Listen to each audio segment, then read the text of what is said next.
बिस्मिल्लाहिर्रहमानिर्रहीम। अस्सलाम वालेकुम जी स्टूडेंट्स, कैसे हैं आप सब। तो आज हम कारवान उर्दू जमात शशम यानी छठी जमात के जिस सबक की सरगर्मी का आगाज़ करेंगे वो है जी हमारा अहम ग़ज़ाई नेमतें। इसमें सबसे पहले हम इसके सवालात करेंगे। सबसे पहला जो सवाल है वो है दूध को सबसे अहम ग़ज़ा क्यों समझा जाता है।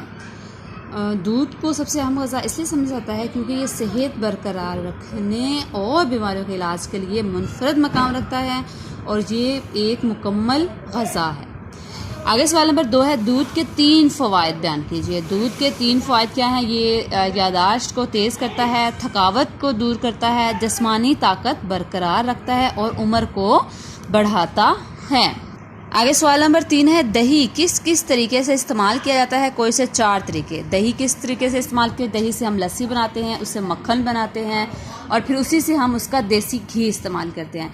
इसका तरीका क्या है। दही जो है किन किन कामों में इस्तेमाल होता है, यानी जिल्द के असाब को मजबूत करता है, बालों की नशोनुमा करता है और बालों को नरम और मुलायम और लंबा करता है और पुरसकून नींद देता है।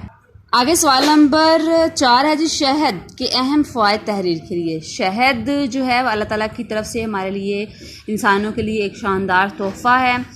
ये बराह रास्त खून में शामिल होता है और इससे मोटापे का इलाज होता है, दिल को तस्कीन और फरहत बख्शता है, आँखों की बनाई के लिए बहुत फ़ायदेमंद है और इसका मशरूब जो है वो दिल को ताकत और सुकून बख्शता है।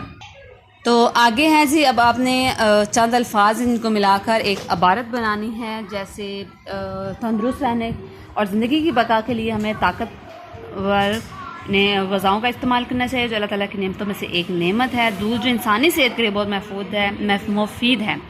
दूध से लस्सी और दही बनती है जिसके इस्तेमाल से पुरसकून नींद आती है, बालों की नशोनुमा होती है। ये कुदरती तौर पर परहेज़ इलाज से जो है वो बेहतर है। आगे है हरूफ की मदद से हम खाली जगह पूरी करेंगे। जैसे सुबह हो या शाम अल्लाह का जिक्र करते रहना चाहिए। कमरे में कोई मौजूद ना था।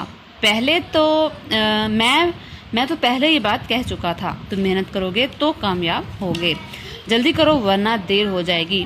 वो इरादा करता है मगर मेहनत नहीं करता। वो दौलतमंद है लेकिन दिल का गरीब है। आगे हैं अल्फाज मुतज़ाद हैं। जैसे पहला लफ्ज़ है ज़रिया। ज़रिया ज़र्राए, तोहफ़ा, तोइफ़, फ़ायदा, फ़ायदे, गर्ज़, अगराज़, मशरूब, मशरूबात, जुज़, अज्जा। तो जो आपने इस एक्सरसाइज को इसकी सरगर्मियों को अच्छे से देखना है। अल्फाज मायनी, अल्फाज जुमले, सवालों के जवाब और बाकी जो कवायद है उसको अच्छे तरीके से तैयार करना है। अपना बहुत ख्याल रखिएगा। अल्लाह हाफिज़।